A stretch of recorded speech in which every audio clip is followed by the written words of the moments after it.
Bien, vamos a continuar. En cuanto a la epidemiología, pues observamos esta parasitosis en zonas tropicales, ¿no? Zonas cálidas. Eh, Existen varios animales que pueden ser reservorios de esta enfermedad.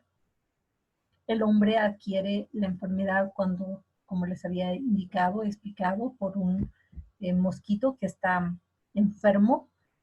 Rara vez existe el contagio hombre-hombre, ¿ya? Entonces, nosotros lo que manejamos es que el único mecanismo de transmisión o el principal mecanismo de transmisión de esta enfermedad es vectorial. Podría darse de hombre a hombre en el caso, por ejemplo, de un trasplante de órganos, ¿no? Pero es muy poco frecuente. Entonces, generalmente, el mecanismo por el cual se va a adquirir leishmaniosis va a ser vectorial. La población más expuesta para la leishmaniosis de tipo cutánea en sus distintas presentaciones, pues es la población adulta que les decía, de 15 a 50 años, que salen a trabajar y que, como son lugares cálidos, generalmente tienen brazos y piernas descubiertas y pues los mosquitos les pican y les producen o les transmiten la enfermedad.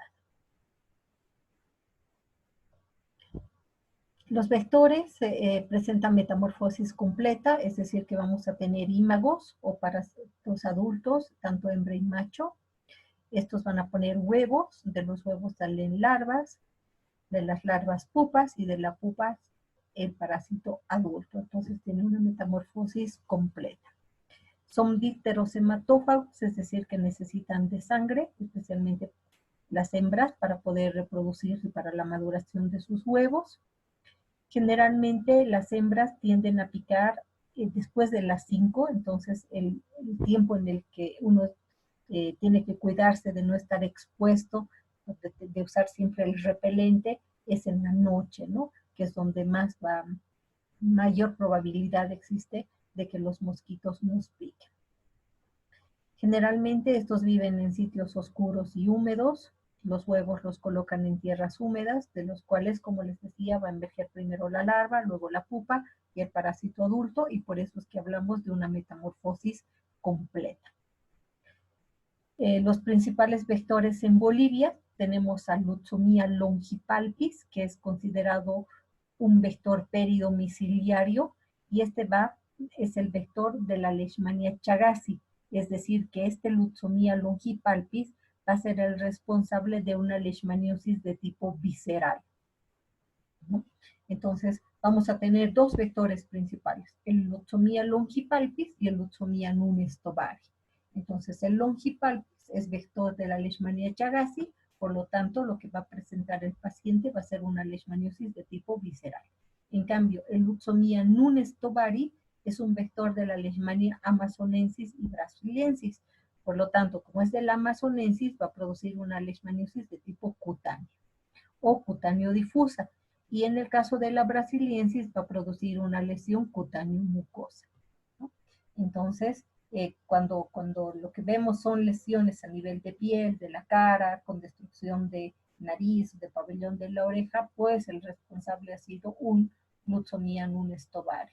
Y si lo que observamos es daño a nivel de los niños, principalmente un daño a nivel de las vísceras, entonces el responsable es el Lutzomia longipalpis. Acá tenemos reservorios, entonces los perezosos, los osos, los zorrinos y también algunos ratones son reservorios de esta enfermedad. Entonces hay reservorios primarios, que son los mamíferos silvestres, y hay reservorios secundarios, que son los mamíferos domésticos.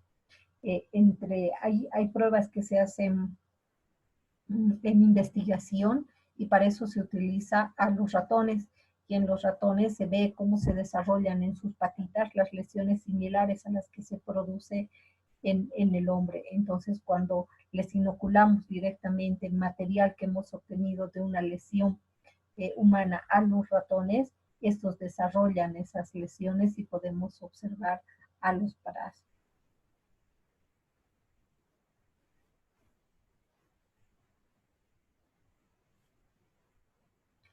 Para la prevención es importante, pues, si vivimos en zonas endémicas, siempre usar eh, mangas largas, pantalones largos, el uso de repelentes muy importante, especialmente por la noche, ¿no? Dormir siempre bajo mosquiteros, colocar a las ventanas, a las puertas, las rejillas para que no ingresen los mosquitos, ¿no? Que es importante. Y luego, pues, sí, informar a la población lo importante que es tener estos controles en las viviendas y que si presentan una lesión que no va a ser una picadura habitual, sino que va a ir produciendo úlceras con necrosis, importante que se atiendan rápidamente para evitar que otros mosquitos sanos adquieran la enfermedad y esta enfermedad se vaya propagando cada vez más. Entonces, además que para que no lleguen a una lesión mucho más seria, como las que hemos visto, ¿no? Las complicaciones a nivel de la oreja o del paladar, ¿no? Para el tratamiento, lo que se da son sales de antimonio pentavalentes, que se han utilizado ya desde hace muchos años y tienen muy buen efecto. Tenemos al antimoniato N-metilglucamina, que se llama también que viene con el nombre comercial de glucantime, el estivogluconato de sodio, con su nombre comercial de pentostan. Esos son muy efectivos contra el parásito. El modo de acción es que estas sales de antimonio pentavalentes, para ejercer su acción, se transforman en trivalentes, los cuales actúan sobre el ATP del parásito, ¿no? Entonces, el ATP es la energía, de ahí obtienen energía, ¿verdad? Entonces, de esa manera se puede ayudar al paciente para la curación o el tratamiento de este. De segunda elección, se puede utilizar la pentamidina o la anfotericina B, que también tienen un buen resultado. La anfotericina B sabemos que es un antibiótico, ¿verdad? Derivado de una bacteria que se encuentra en el suelo. Entonces, es un antimicótico muy bueno que se puede utilizar para casos de leishmaniosis reactivas o en caso de ya que se han complicado, ¿no? En casos especialmente de una leishmaniosis mucocutánea con destrucción de paladar, incluso de cuerdas focales, que tiene muy buena acción. Se da una dosis de 1 miligramo o kilogramo peso, más o menos durante 8 semanas. También se pueden utilizar otros antimicóticos como el itraconazol, el ketoconazol, ¿no? Incluso, y algunos antibióticos como el mifeprimox. Luego también hay muchas veces en las zonas utilizan otros métodos físicos como calor, crioterapia, y eso en lugar de mejorar la lesión lo que hace es empeorarla, ¿no? Entonces es importante informar a la población de que no se coloquen estas cosas, ¿no? Que vayan al médico y una vez que el médico determine que se trata diagnostique que se trata de una leishmania, pues iniciar el tratamiento. ¿No? En lesiones grandes donde se ha perdido la oreja o toda la parte de la nariz, entonces la cirugía plástica es una buena alternativa, colocando los injertos de piel donde sea necesario. En cuanto a la leishmaniosis visceral, ya habíamos visto que esta puede ser producida por 3 especies, la Leishmania donovani, la Infantoni y la Chagassi, y les decía que la Chagassi es la que tenemos acá en Sudamérica. En la India, a la lesión a nivel visceral también se la llama Kala-Azar o enfermedad negra, ¿ya? Y esta leishmaniosis visceral se caracteriza porque va a producir daño en órganos como el vaso, el hígado, los ganglios linfáticos, la médula ósea. Acuérdense que el mecanismo de transmisión es cuando el mosquito nos pica, regurgita sangre, succiona sangre, regurgita saliva y ahí nos deja los promastigotes. Y esos promastigotes ingresan dentro de los macrófagos y estos macrófagos pues son los que se ocupan de diseminar prácticamente como van a estar dentro del macrófago multiplicándose, entonces se pueden diseminar hacia estas diferentes vísceras y producir daño. Se ha visto que en pacientes con VIH positivos también puede haber incluso invasión de la mucosa intestinal y se ha aislado, por ejemplo, a la especie Donubani a nivel de la mucosa intestinal y lo que ha producido en el paciente son cuadros de diarrea muy severos. Entonces, cuando se ha hecho una biopsia de la mucosa, se ha encontrado a los amastigotes que estaban produciendo daño y de esa manera se ha determinado, ¿no? Y con algunos estudios se llegó a determinar que se trataba de la especie Donovan.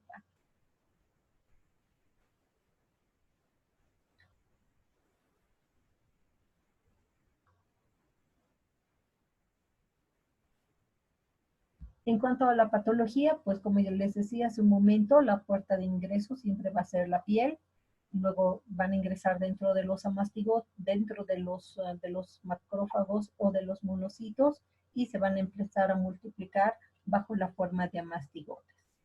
De esa manera llegan a ganglios, a vaso y ahí obviamente van a producir daño. A nivel de los ganglios linfáticos, lo que van a producir es que estos se encuentren aumentados de tamaño. A nivel del vaso, vamos a ver una esplenomegalia, pues va a aumentar de tamaño, va a presentar hipertrofia, una gran hiperplasia de retículo endotelial, va a haber gran cantidad de amastigotes produciendo el daño, ¿no? Y en casos, en formas crónicas, cuando ya ha pasado mucho tiempo, incluso se puede presentar fibrosis. En el hígado, lo que va a producir es una hepatomegalia, va a haber también hiperplasia. Vamos a observar a las células Kupffer llenas de parásitos, ¿no? Y también van a aparecer eosinófilos a este nivel. En la médula ósea va a haber una hiperplasia de células del sistema retículo endotelial. Aquí está cruzado, ¿no? Por un aumento de los amastigotes intracelulares. Va a haber poca actividad de las plaquetas, de los glóbulos rojos y de los glóbulos blancos, ¿no? Entonces, ¿esto qué sucede? Que sabemos que la médula ósea, el hígado y el vaso son órganos hematopoyéticos, ¿verdad? Entonces, cuando el parásito se localiza a nivel de estos órganos, pues estos dejan de funcionar, por lo tanto, o sea, siguen funcionando, pero de una manera no, no de la habitual. Entonces baja la producción tanto de plaquetas de glóbulos rojos como de glóbulos blancos. Entonces el paciente va a presentar una disminución de estas tres series y por lo tanto el daño que está ocasionando el parásito pues es mucho mayor, ¿no? Puede haber hiperpigmentación de la piel, ¿no? A consecuencia de las células que están dañadas. Va a haber, como les decía, una depresión de la médula ósea y por lo tanto el paciente puede presentar una pancitopenia. Entonces les decía que la producción de las series de células, ¿qué es lo que va a pasar? Va a disminuir, entonces van a disminuir las plaquetas, vamos a estar frente a una trombocitopenia, van a disminuir los glóbulos blancos, entonces vamos a estar frente a una leucopenia, especialmente los neutrófilos son los que disminuyen, entonces estaremos frente a una neutropenia, y por la disminución de los glóbulos blancos, pues digo de los rojos, estaríamos con una anemia. Cuando solamente uno de esos disminuye, entonces decimos, si solo disminuye glóbulos rojos, estamos frente a una anemia. Solo blancos, leucopenia. Solo plaquetas, trombocitopenia. Pero cuando las tres series han disminuido, entonces estamos frente a una pancitopenia y eso obviamente agrava el estado del paciente, ¿no? Y es como les decía, porque los parásitos están en las células que producen en los órganos, perdón, que producen este tipo de células y como estos están aumentados de tamaño, están presentando una hipertrofia, entonces la producción de estas células disminuye, ¿no? Y cuando un paciente presenta anemia, pues también van a disminuir las proteínas, entonces va a presentar una hipergamaglobulinemia, ¿no? Va a haber un aumento de las gamaglobulinas, pero va a haber una disminución de la albúmina, ¿no? Y si nosotros pedimos las pruebas de funcionalidad hepática, vamos a ver que las bilirrubinas van a estar elevadas. Solamente las bilirrubinas las vamos a encontrar elevadas. El resto de las pruebas de funcionalidad, como ser las transaminasas, ¿no? La fosfatasa alcalina, no se van a ver alteradas, pero sí las bilirrubinas que van a estar elevadas. Les decía que la población más afectada con una leishmaniosis visceral son justamente los niños. Aquí vemos con el abdomen distendido por el aumento de los órganos. Después de la picadura, generalmente va a haber un periodo de incubación de 4 a 10 meses. En algunos casos vamos a observar hiperpigmentación de la piel, en otros no, va a depender. Generalmente la evolución crónica se va a iniciar con fiebre progresiva, elevada, que va a durar varias semanas y se alterna con periodos en los que el paciente no presenta fiebre. Entonces hay periodos con fiebre y periodos sin fiebre. En la fase crónica vamos a ver la esplenomegalia, es decir, el vaso aumentado de tamaño, ¿no? Y como les decía, la población más afectada van a ser los niños. También podemos observar una linfadenopatía que se va a presentar también, especialmente en los niños, y cuando hay esto, generalmente sí vamos a observar la hiperpigmentación de la piel.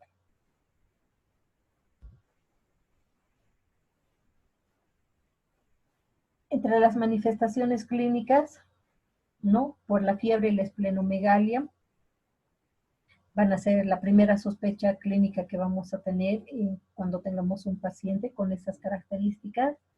Y además él lo que va a indicar es que al principio tenía apetito y luego ya se le pierde el apetito y empieza con diarrea, ¿no? Además de presentar un abdomen distendido, como estamos observando en la figura.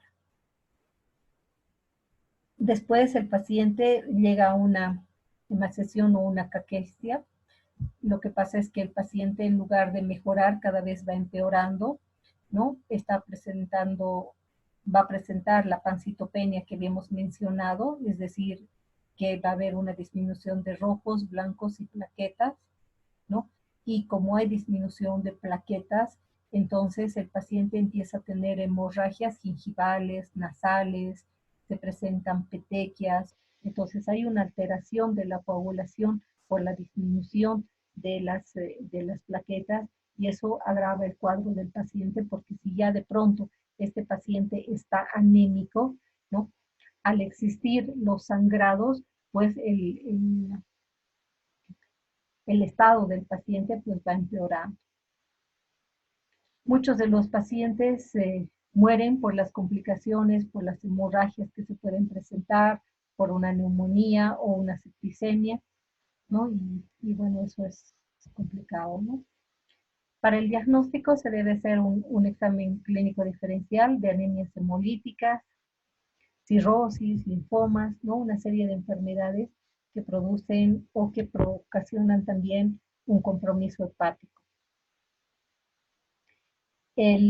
Para el diagnóstico, generalmente lo que se hace es punción del órgano afectado, entonces puede ser una punción esplénica, punción de médula ósea, pero lo que es bien importante es que si nosotros queremos realizar una punción para obtener muestra y saber si el responsable de ese daño que se está presentando es la leishmania, es importante hacer un recuento de plaquetas. Entonces tenemos que pedir un recuento de plaquetas y también la realización del tiempo de protrombina, ¿no? Entonces el tiempo de protrombina no tiene que estar mayor a 5 segundos y el recuento de plaquetas tiene que estar por encima de los 40.000. Nosotros sabemos que de 150.000 a 250.000 es lo normal, o sea que 40.000 es bajo, pero si está por debajo de esto, es muy peligroso que se realice la punción,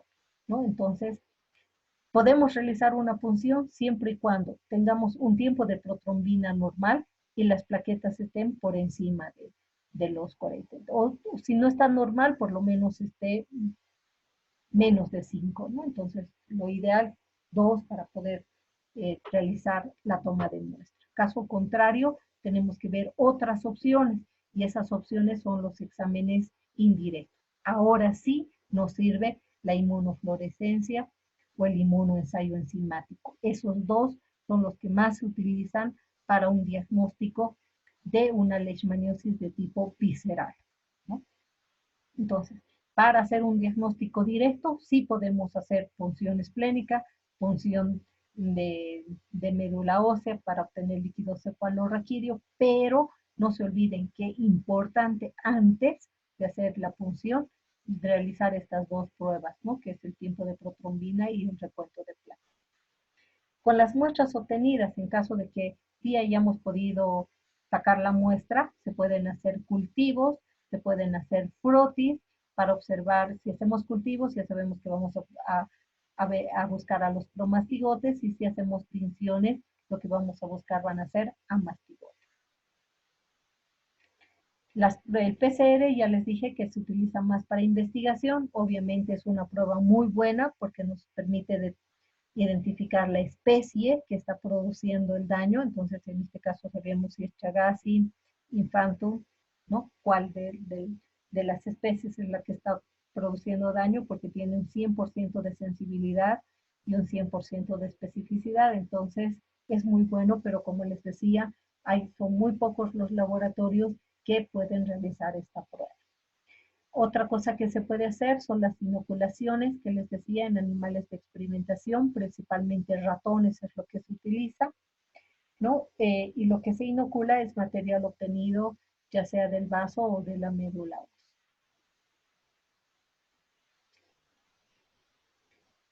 Entonces tenemos pruebas serológicas como el ELISA, con una sensibilidad del 90%, la inmunofluorescencia también con un 90%, ¿no?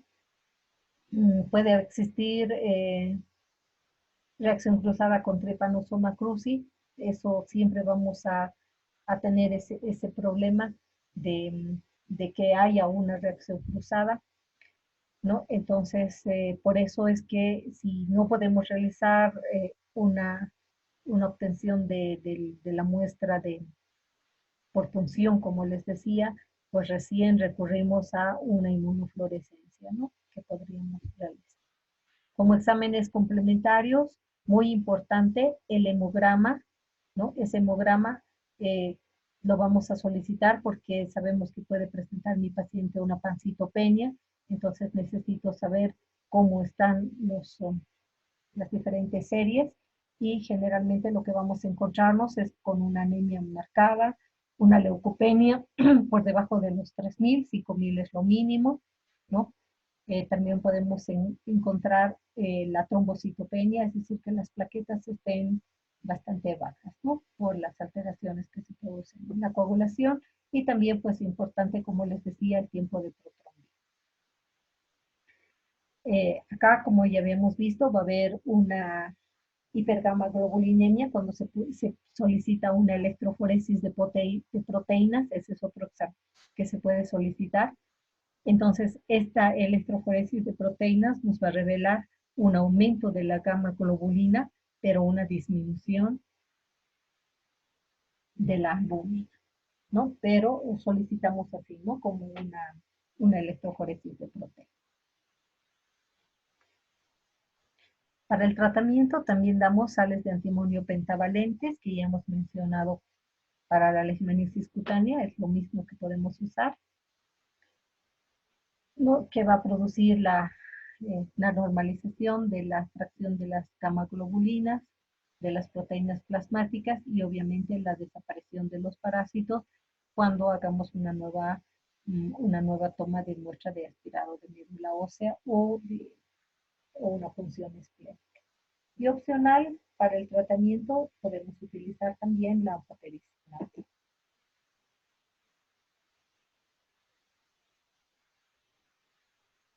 Ahí tenemos algunas ¿Preguntas? ¿No? ¿Quién dijimos que era la forma infectante?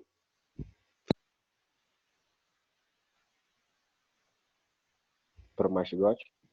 El promastigote, exactamente. ¿Quién es el parásito responsable de una leishmaniasis mucocutánea? ¿La amazonensis o la brasiliensis? Brasiliense, ¿no? Brasiliensis. El examen de diagnóstico ideal para una leishmaniosis tegumentaria. Tegumentaria quiere decir que es a nivel de piel. Entonces, cuando hablamos de una leishmaniosis Biopsia. tegumentaria, tiene tres formas de presentación clínica la tegumentaria. La cutánea, Biopsia, la ¿no? subcutánea y la cutáneo difusa. Entonces, ¿cuál sería el examen de diagnóstico ideal para esta leishmaniosis tegumentaria? Biópsia com estudo Biopsia. histopatológico. Biopsia, sí, muy bien. ¿Qué más? Más barato que el biopsia. Cultivo de secreção. Cultivo, ¿ya? No, cultivo de la lesión, no de secreción, cultivo de la lesión.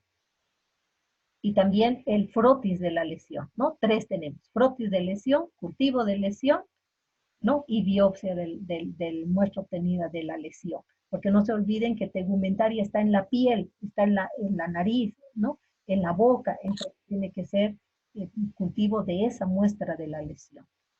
Órgano más afectado en una leishmaniosis visceral: hígado, vaso, médula ósea. Hígado. Hígado. Vaso, Vaso. pero también puede ser hígado, sí, vaso es el más afectado.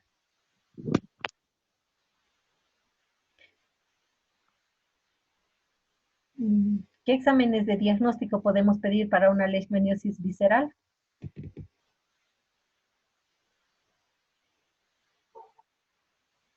Un PCR. hemograma puede ser. ¿Cuál, perdón? Un hemograma. El hemograma es examen complementario, no es diagnóstico. Ay, PCR. PCR, pero sí. PCR dijimos que solo hay para investigación, no tenemos mucho. Ah, ¿Qué otra opción tendría? Elisa? cultivo de NN. Cultivo. NN. Un cultivo, pero en este caso, ¿de qué sería el cultivo? NNN. Ya, pero cultivo de qué? ¿Qué cultivaríamos? El tejido del órgano afectado, del vaso, por ejemplo. Sí, o sea, tenemos que hacer una punción y obtener muestra, ¿verdad? De punción Exacto. esplénica, de médula ósea, y eso podemos cultivar, exactamente. Y si las plaquetas estarían muy bajas, ¿qué otra prueba podríamos realizar?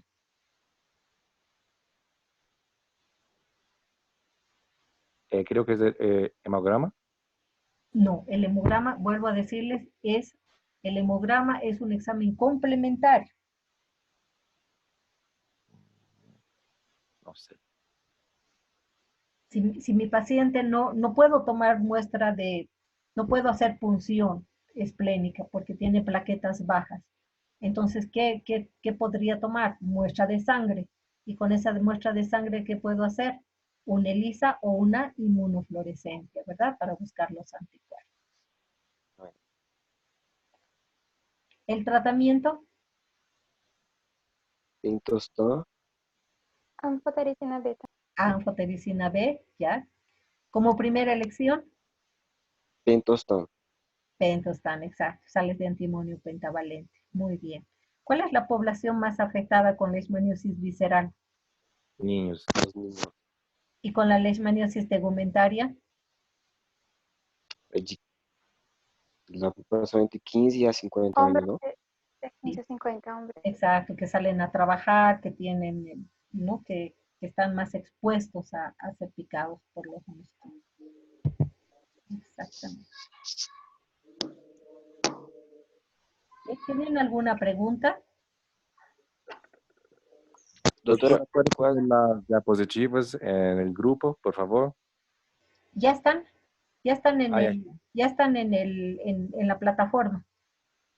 Moodle, sí. Sí, Gracias. sí, ya está todo Ya. en la plataforma. Doctora, Doc- ¿cuántas miligramas puedo dar con el pentostan? ¿Cuánto puedes dar de pentostan? Sí, Aquí sí, tenemos. doctora. ¿Cuánto? Aquí tenemos. La Creo que dosis no es hay. 20 miligramos kilogramo peso vía intramuscular. Ah, Por ya. 20 días hasta más o menos hasta 28 días. O sea, son también tratamientos largos. Tanto para el pentostan cuanto para el glutamina, ¿no? Glucantina, Glucan, sí, porque listo, glucachín. ambas son sales de antimonio pentavalentes, pero con diferente, ¿cómo te diría? Con diferente combinación, ¿no? Ya. Entonces, en ambos se da 20 miligramos por kilogramo peso. Lo que siempre tienen que hacer es ir controlando que vaya disminuyendo, ¿no? Que vaya disminuyendo, si es una lesión cutánea, que vaya disminuyendo la lesión cutánea, y en los niños, cuando se trata de una leishmaniosis visceral, es muy importante ir controlando con el hemograma. Ahí el hemograma es muy importante porque no se olviden que las 3 series están disminuidas, entonces el paciente eh, es muy susceptible a adquirir cualquier enfermedad y complicarse su cuadro, especialmente cuando empiezan con las hemorragias, entonces se puede descompensar rápidamente el niño y se puede morir. Ya. Esta dosis sería tanto para niños como para adultos, ¿no? Que para el niño haces el cálculo por la cantidad, por el peso que tiene, ¿no? Ah, Entonces ya. es lo mismo, haces el mismo cálculo, pero de acuerdo al peso que tenga el niño. Entonces, obviamente, va a ser dosis más reducidas para los niños. Ok, doctora. ¿Alguna otra duda? No, ¿Revisaron la plataforma? todavía no. ¿No? todavía no. Les he puesto un caso clínico muy bonito que encontré sobre Chagas congénito, y también un video de un congreso de pediatría en el que han presentado un caso de una transmisión congénita, y durante la exposición del médico, del pediatra, él va haciendo preguntas, o sea, va indicando de qué se trata la patología, qué es lo que ha presentado el paciente y qué es lo que se tendría que haber hecho. Entonces ustedes pueden ir eligiendo. Entonces lo que yo les aconsejo y lo que les pido es que primero revisen la presentación, vean la que yo les he dado, luego escuchen el video y traten de ir respondiendo a las preguntas que va a hacer el médico para ver cuánto han ustedes comprendido de la enfermedad. Entonces ahí indica, ¿no? Es suficiente haber hecho solamente un examen de laboratorio, entonces ustedes saben que no, que para hacer un diagnóstico de Chagas hay que hacer por lo menos solicitar 2 exámenes de diagnóstico. Entonces, cosas así va preguntando, que son muy importantes y que ustedes les va a servir para ir reforzando todos los conocimientos que han adquirido de Chagas, ¿no? Y después resuelven son 3 preguntitas que les he hecho del caso clínico, y ya para que vayan, como les digo, comprendiendo más lo que es Chagas. Sí. Gracias, doctora. Gracias, doctora. ¿Alguna otra duda? No, Doctor, ¿estas clases son grabadas por usted? Sí, las estoy grabando, pero ya he abierto el canal de YouTube y todo ello, pero no estoy pudiendo subir. Cada que intento subir, él me dice que el documento, que el video es muy grande y que no me acepta. Voy a intentar con Drive para poder subir al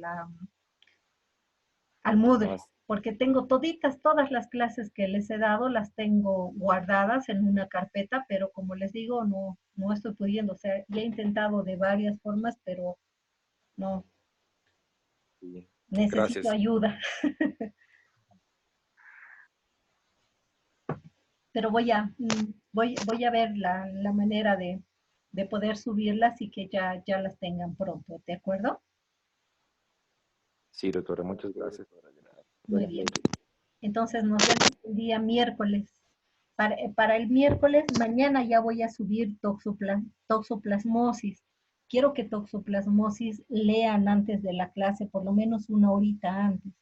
Toxoplasmosis es un tema muy lindo, tan lindo como Chagas, ¿no? Entonces, son enfermedades que se van a encontrar ustedes muy seguido, eh, tanto en el Brasil como acá en Bolivia, son enfermedades muy prevalentes, ¿no? Y entonces es importante tener un conocimiento bien sólido de estas dos parasitosis, ¿no? Entonces ya mañana voy a subir la presentación, revisen, vean, y vamos a trabajar tal vez en 2 clases con toxoplasmosis para que quede bien realmente entendido el tema, ¿no? Y por eso también les he pasado bastante información sobre Chagas para que ustedes vayan comprendiendo.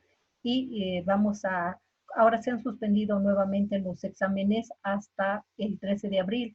Entonces, antes del 13 vamos a tener una reunión así de Zoom, pero solamente para las preguntas, todas las dudas que tengan de uno y otro tema para ir viendo y que estén 100% preparados para el examen. ¿De acuerdo? Sí, doctor. Bien, listo. Entonces nos vemos el miércoles. Hasta luego. Gracias. Hasta luego.